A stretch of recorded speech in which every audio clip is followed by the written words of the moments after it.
Hello students, I welcome you all for this next session, that is session 3 of Unit 1 Microwave Devices under the subject Advanced Communication.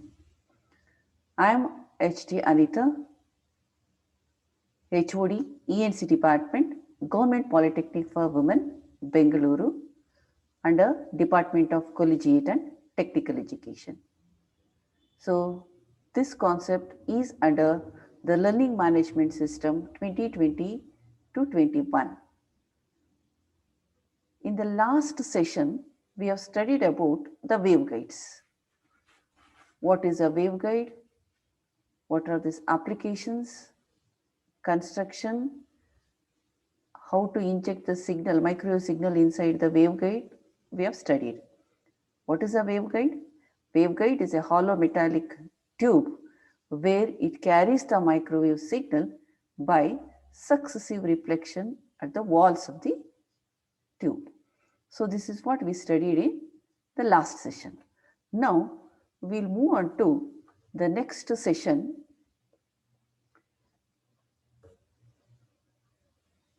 that is waveguides, modes of propagation in waveguide. So what is this mode of propagation in waveguide? Mode andre ಏನು?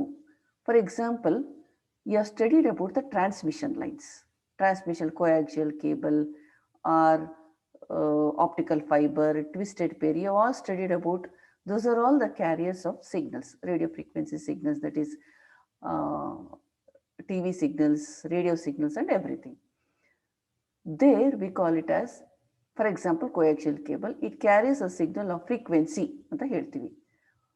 For example, if a coaxial cable is carrying a signals of frequency from 1 megahertz to 100 megahertz, we say that this is the coaxial cable which is carrying this frequency, that is 1 megahertz or 2 megahertz or 1 hertz, 1.5 megahertz, or we can say the bandwidth. Bandwidth means from lower cutoff frequency to higher cutoff frequency. So we will define that in the transmission lines. But in case of waveguide, here we will now use that word, that is it is carrying this frequency, that frequency. We call it as mode of propagation. We use the word mode. What is this mode? For example, waveguide propagation, always in waveguide propagation, modes depend on the operating wavelength, polarization and shape and size of the guide. Operating wavelength, operating wavelength means that is a frequency. Wavelength is opposite to the frequency. So if we select a waveguide, we have to decide which frequency we have to transmit, microwave signal frequency.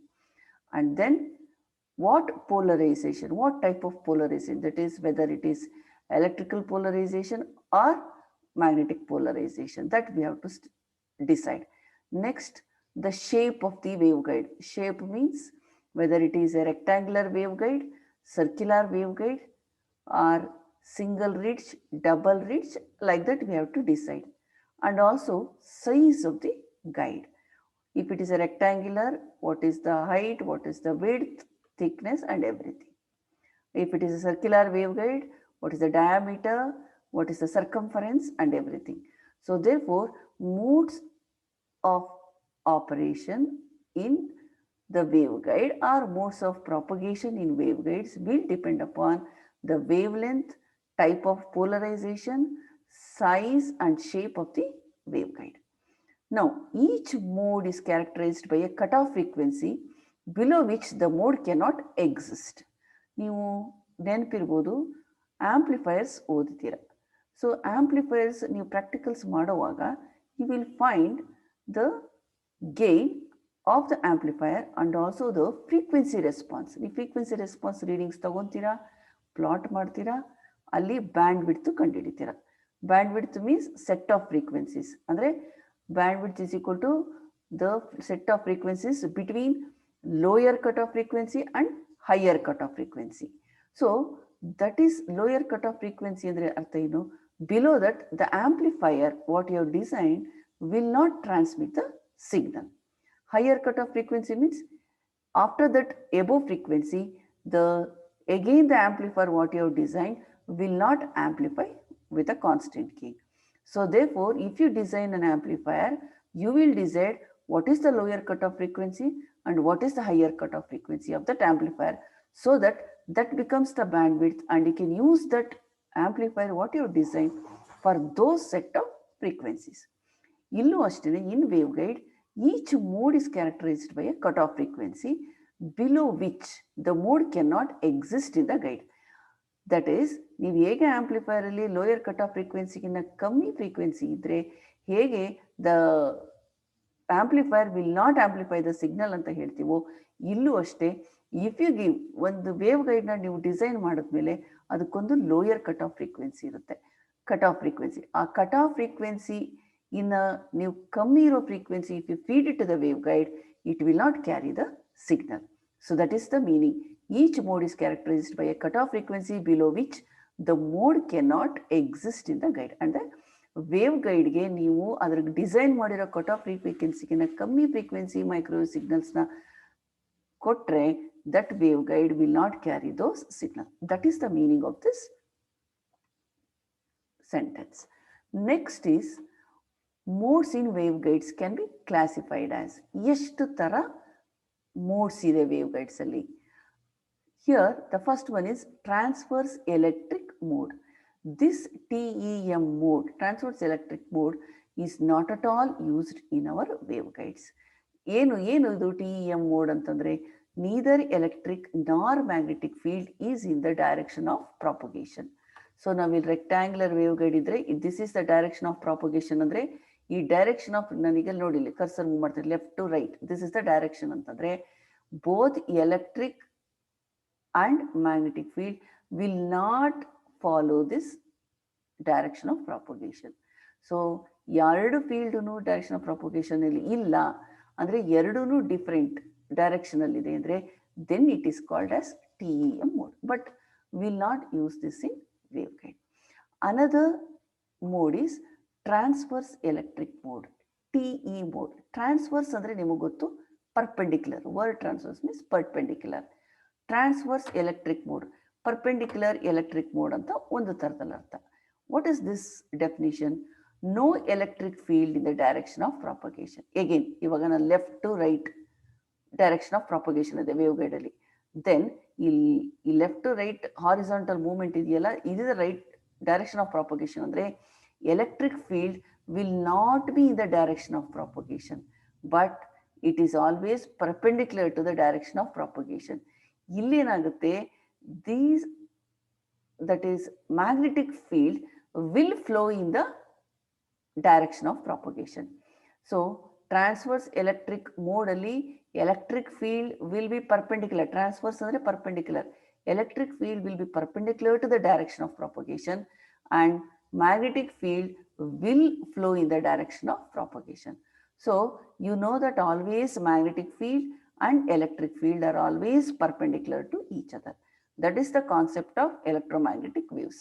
ಅಂದರೆ electric field ಒಂದು direction ಅಲ್ಲಿ ಹೋಗ್ತಾ ಇದ್ರೆ ಅದಕ್ಕೆ always perpendicular ಆಗಿ magnetic field ಹೋಗುತ್ತೆ.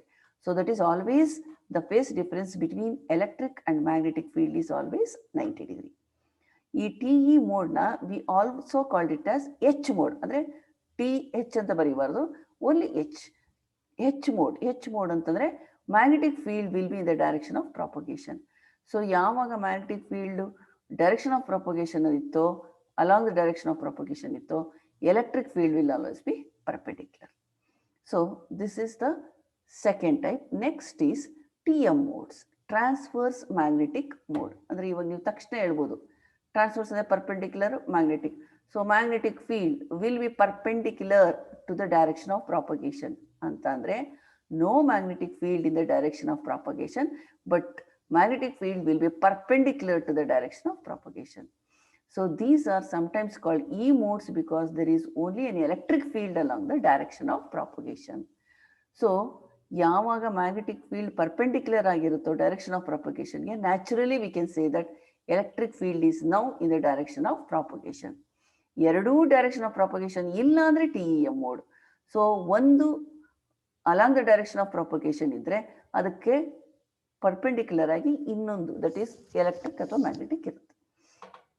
So therefore if electric field is in the direction of propagation, then magnetic field is perpendicular to the electric field. Then we call this as transverse magnetic mode. So next is hybrid mode. Hybrid andre combination. No zero electric and magnetic fields in the direction of propagation. We also doesn't use this hybrid mode. So now we'll come to this TE and TM mode in rectangular waveguide. ನಾವು last ಕ್ಲಾಸಲ್ಲಿ last ಸೆಷನಲ್ಲೇ ಓದಿದ್ವಿ. This is rectangular wave guide.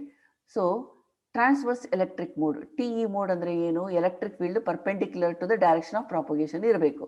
C ನೋಡಿ, electric field ಇದು vertical line ಇದೆಯಲ್ಲ, ಇದು electric field. See this is perpendicular to the direction of propagation. Magnetic field ಹೇಗಿದೆ? It is this is rectangular ಅಂದರೆ ಈಗಿರುತ್ತೆ direction of propagation. So magnetic field is in the direction of propagation. So therefore it is called as T E mode. Next is TM mode. TM mode ಅಂದರೆ transverse magnetic mode. So magnetic field should be perpendicular to the direction of propagation. ನೋಡಿ, ಇದೇ direction of propagation, wave propagation direction. ಇದಕ್ಕೂ ಎರಡು ಸೇರಿ ಇದೇ direction. So ಈ direction ಹೋಗ್ತಾ ಇರೋದು ಯಾವುದು? Electric field. ನೋಡಿ, ಇದು ಬರ್ದಿದ್ದೀವಲ್ಲ, electric field. So where is the magnetic field? So this rectangular boxes ಇದೆಯಲ್ಲ ಒಳಗಡೆ, that is called magnetic field. See this magnetic field is perpendicular to the direction of propagation. So therefore it is called as TM mode. ನಾವೇನು previous ಸ್ಲೈಡಲ್ಲಿ ಓದಿದ್ವೋ ಅದರದ್ದು picture view. So this is another photo. Next is TEM. TM ಆಯಿತು, TE ಆಯಿತು, TEM. ಇದನ್ನು ನಾವು ನಮ್ಮ wave ಗೈಡಲ್ಲಿ ಓದೋದಿಲ್ಲ, use ಮಾಡೋದಿಲ್ಲ. But we will see how does it look.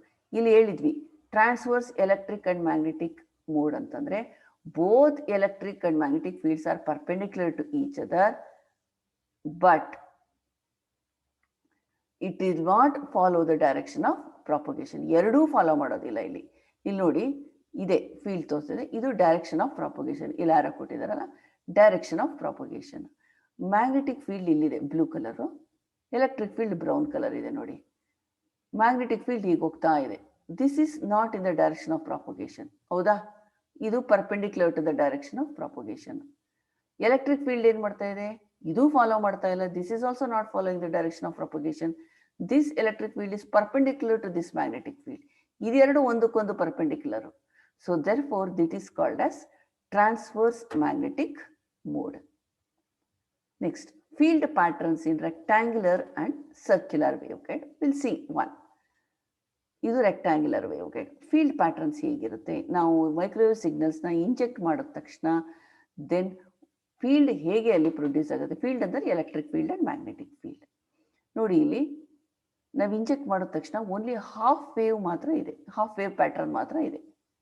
So ಇಲ್ಲಿ ನಾವು ಏನು ಹೇಳ್ತಾ ಇದ್ದೀವಿ ಅಂತಂದರೆ TE10 ಅಂತ ಒಂದು ಸಫಿಕ್ಸ್ ಕೊಟ್ಟಿದ್ದೀವಿ. ಇದು ನೆಕ್ಸ್ಟ್ ಸ್ಲೈಡಲ್ಲಿ will discuss. So will go to the next slide and will come back, you will understand. So rectangular wave ಗೈಡ್ನ we will take an example ನಾವು. ನೋಡಿ, ಇದು ರೆಕ್ಟ್ಯಾಂಗ್ಯುಲರ್ ವೇವ್ ಗೈಡು, ಇದು ಹೈಟು, ಇದು ವಿಡ್ತ್ ಅನ್ಕೊಳ್ಳೋಣ. Rectangular waveguides are one of the earliest type of transmission line. ನಾವು ಸರ್ಕ್ಯುಲರ್ನ design ಮಾಡೋ ಮುಂಚೆ ನಾವು ಫಸ್ಟ್ ಮಾಡಿದ್ದೆ rectangular waveguide. In rectangular waveguides, rectangular mode numbers are designated by two suffix numbers attached to the mode type such as TEMN or TMNN. Transverse electric mode T ಅಂದರೆ, TM ಅಂದರೆ transverse magnetic mode. ಇದಕ್ಕೆ ಒಂದು suffix ಕೊಡ್ತೀವಿ. ಇಲ್ಲಿ previous ಸ್ಲೈಡಲ್ಲಿ ನೋಡಿದ್ರೆ ಇಲ್ವಾ, ನೋಡಿ ಇಲ್ಲಿ TE10, TM11, TE11. So like this we give the suffix. ಏನದು suffix? We call it as MN. What is this M and what is this N will come to know.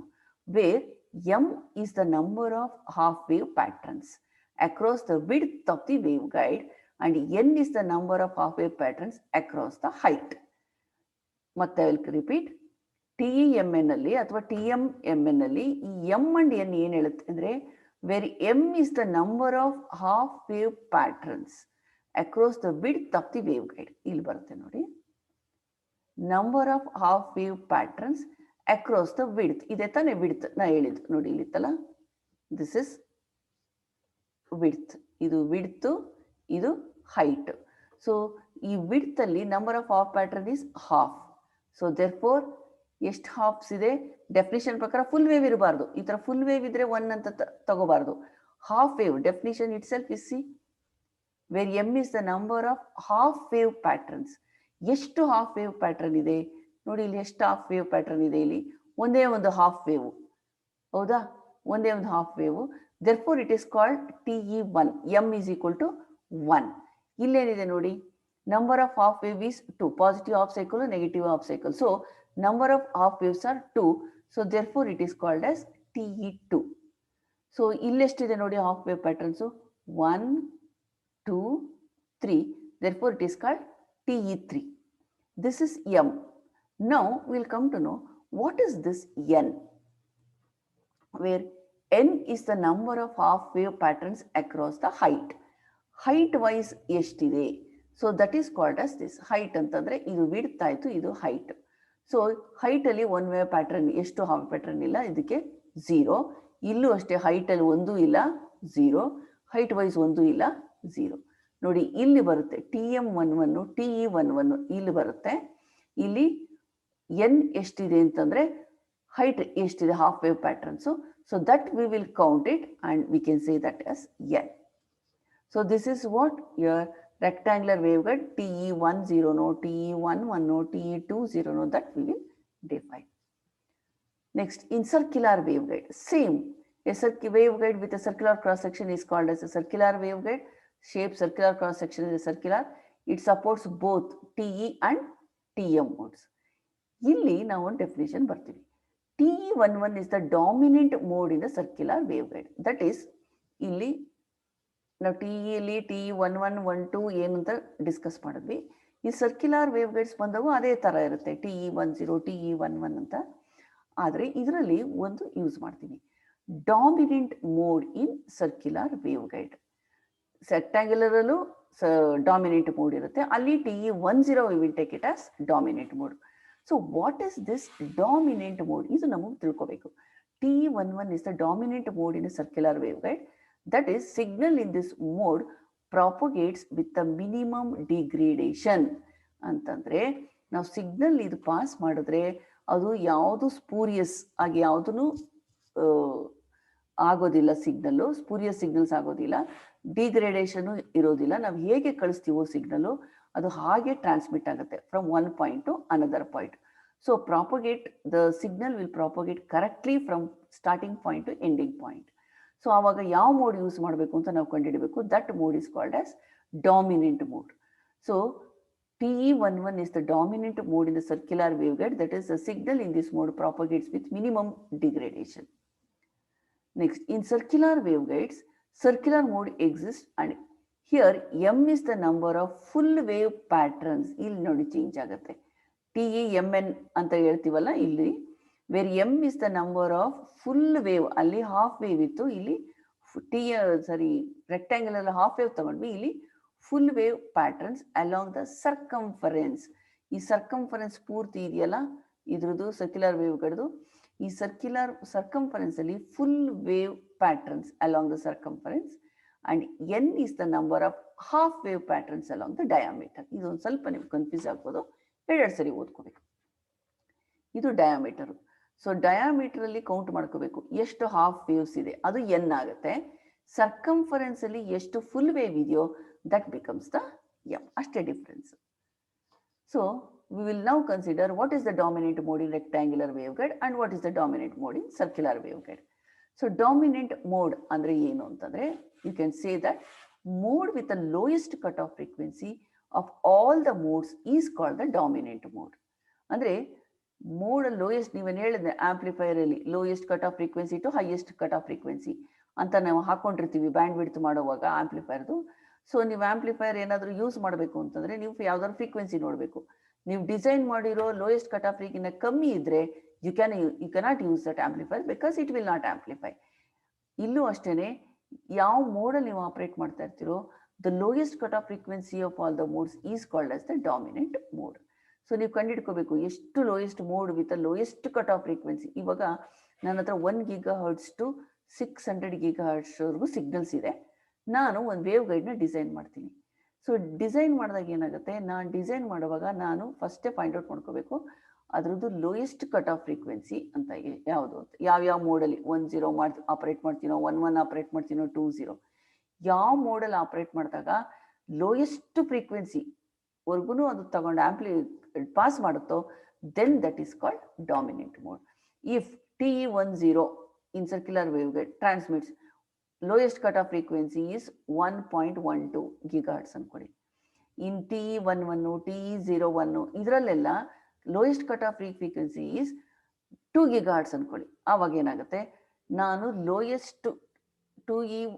Lowest frequency 1.2 gigahertz ಹೇಳಿದೆ ಅಲ್ವಾ, ಅದನ್ನು transmit ಮಾಡ್ತು ಅಂತಂದ್ರೆ then that mode is called as dominant mode.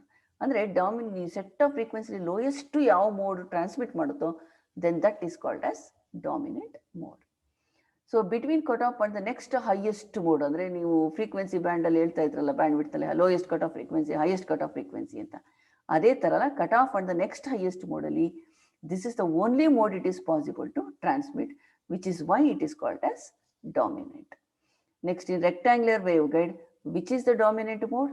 We can say that it is TE10, where m is equal to number of half wavelengths along the width is 1 and n is equal to 0. So dominant mode is in rectangular waveguide is TE10, where in transverse electric mode and m is equal to 1, n is equal to 0. What is this dominant mode?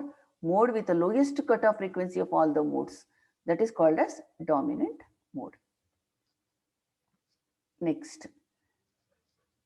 in circular waveguide, the band of frequencies between dominant mode cutoff and the next highest cutoff frequency in which the waveguide can be operated without any possibility of generating spurious modes. Antandre, now once sari dominant mode, whether it is circular or rectangular, now decide madadmele, then we can straight away say that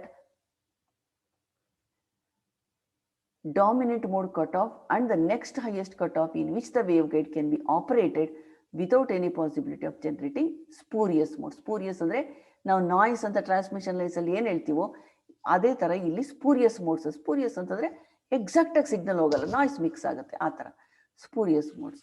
so ನಾವು dominant mode ಅಂದ ಕೂಡಲೇ ಅಲ್ಲಿ for example ನೀವು amplifier design ಮಾಡಿದಾಗ bandwidth ಹೇಳ್ಬಿಡ್ತೀರಾ, lowest cut off frequency, highest cut off frequency, ಇಲ್ಲ 3 dB bandwidth ಹೇಳ್ತೀರಾ.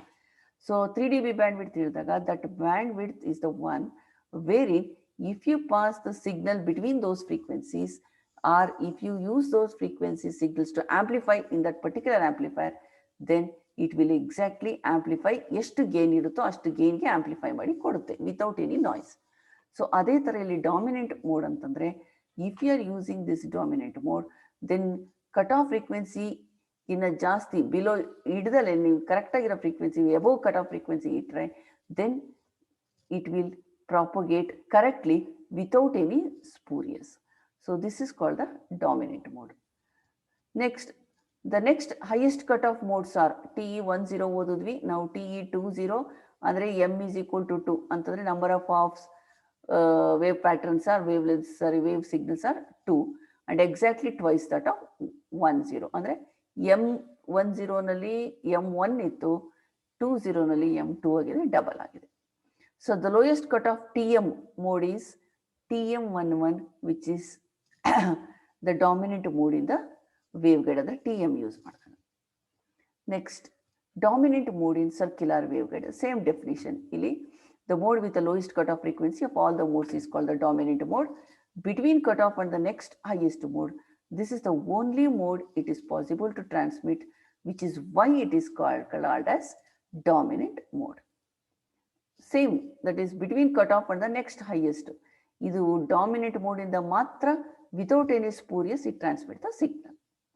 ಇನ್ circular waveguide dominant mode is TE11. The next highest mode is TM01. Transverse electric mode use ಮಾಡಿದ್ರೆ 11 TE11, transverse magnetic use ಮಾಡಿದ್ರೆ TM01.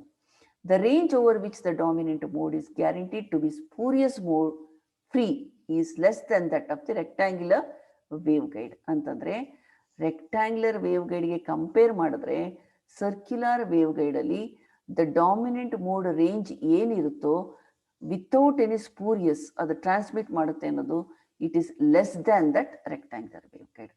So compare to rectangular waveguide, circular wave ಗೈಡಲ್ಲಿ spurious free mode is less compared to rectangular. Therefore, we always opt for rectangular waveguide. So that is about this waveguide, that is TM mode, TE mode, dominant mode ಎಲ್ಲ ಓದಿದ್ವಿ. So before concluding this session, we'll brush up with some MCQs. The first question is, waveguide propagation modes depends on what? ಯಾವ್ಯಾವ್ದ್ರ ಮೇಲೆ waveguide propagation mode, whether it is TE, TM, ಯಾವ mode select ಮಾಡ್ಕೊಳ್ಳಿ, it depends upon what? Whether it depends upon wavelength or polarization or shape and size of the guide or all of the above. ಯಾವುದು answer? The answer is, ನಿಮಗೆ ಗೊತ್ತಿದೆ, ಇದು ಎಲ್ಲಾದ್ರ ಮೇಲೂ depend ಆಗುತ್ತೆ. ಯಾವುದು? Wavelength, polarization, shape and size. Therefore, the answer is all the above. Second question. TE modes have no dash field in the direction of propagation. TE ಅಂದರೆ transverse electric mode doesn't have or it no dash field. ಏನು? No electric field in the direction of propagation ಅಥವಾ no magnetic field in the direction of propagation, none of the above ಅಥವಾ all the above. ಏನು? ಯಾವುದು? TE mode have no, ಎಲ್ಲಿರಬೇಕು answer? A, that is electric mode. ಇದು ನಾವು ಇಷ್ಟೊತ್ತರೆಗೂ ಹೇಳಿದ್ದೀನಿ.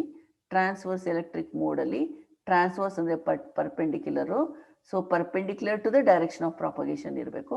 ಅದಕ್ಕೆ it doesn't have no electric field in the direction of propagation. In rectangular waveguide TEMN mode, where M is the number of dash wavelength across the width of the waveguide. M stands for full, half, quarter or none of the above. ಏನು?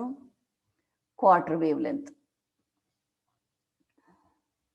Next is dominant mode in rectangular waveguide is. ಯಾವುದು dominant mode rectangular waveguide?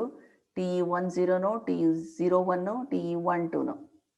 TE10 is the dominant mode. So dominant mode in circular waveguide is TE10, TE11, TE12 and none of the above. ಏನಿದೆ answer? TE11.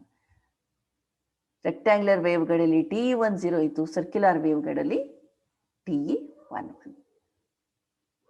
The mode with the lowest cutoff frequency of all modes is called as dash. TE mode, TM mode, TEM mode or dominant mode. ಇದು ನೋಡಿದ ತಕ್ಷಣ ಹೇಳ್ತೀವಿ, it is always cutoff frequency low. The mode with the lowest cutoff frequency is always called as dominant mode. So these are all the multiple choice questions we have studied, and with this we'll try to conclude this session. We will continue in the next session. ಅಂದರೆ next devices ಓದೋಣ. ಯಾವ್ಯಾವ devices ಬೇಕು, wave guides ಇಷ್ಟ ಆಯಿತು, ಯಾವ್ಯಾವ devices ಬೇಕು ಮೈಕ್ರೋವೇವ್ಗೆ ಅಂತ will discuss in the next session. And therefore I will conclude here. Thank you so much.